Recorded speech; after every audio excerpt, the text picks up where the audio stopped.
ये जो कुछ थोड़े बहुत सुख नजर आते हैं ये क्षणिक हैं, और क्षणिक चीजों का सुख और आराम केवल क्षणिक ही होता है।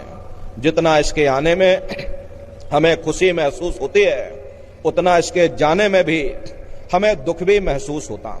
अरे आप अपनी बुद्धि से जरा विचार करिएगा, जब किसी की शादी होती है तो मन में बड़ी भारी खुशी होती है, ये मन फूला नहीं समाता।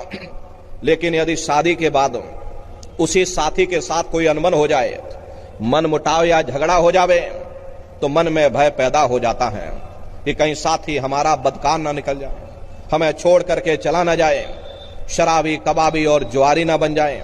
दुनिया भर की चिंताएं मन में समा जाती। चिंता चिता समान, चिंता से बढ़ करके दुनिया में कोई दूसरा रोग नहीं है। सो इस चिंता के कारण हम लोग फिर दुखी हो जाते हैं। फिर हम बाल बच्चों में सुख ढूंढते हैं। जब बाल बच्चे पैदा होते मन में बड़ी भारी खुशी होती है, मन हमारा फूला नहीं समाता। अड़ोस पड़ोस नात रिश्तेदारों को बुला करके ढोलक मजीरा बजा बजा करके लड्डू पूड़ी पकवान बना बना करके खिलाते हैं।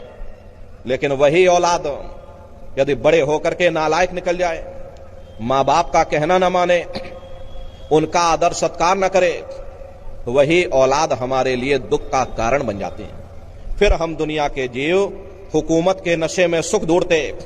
लेकिन प्रेमी भाई बहनों, जब उन नेताओं का भी इतिहास देखो, जब गोलियों का शिकार बना दिया जाता, उन्हें अखबारों में घसीट दिया जाता, जेल खानों में डाल दिया जाता, वही हुकूमत हमारे लिए दुख का कारण बन जाती है।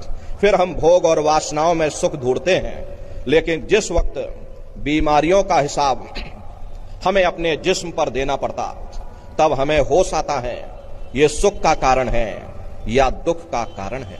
इसीलिए महात्मा कहते हैं, भाई आप इस नाशवान जगत में कभी सुख हासिल नहीं कर सकते हो, कभी शांति प्राप्त नहीं कर सकते।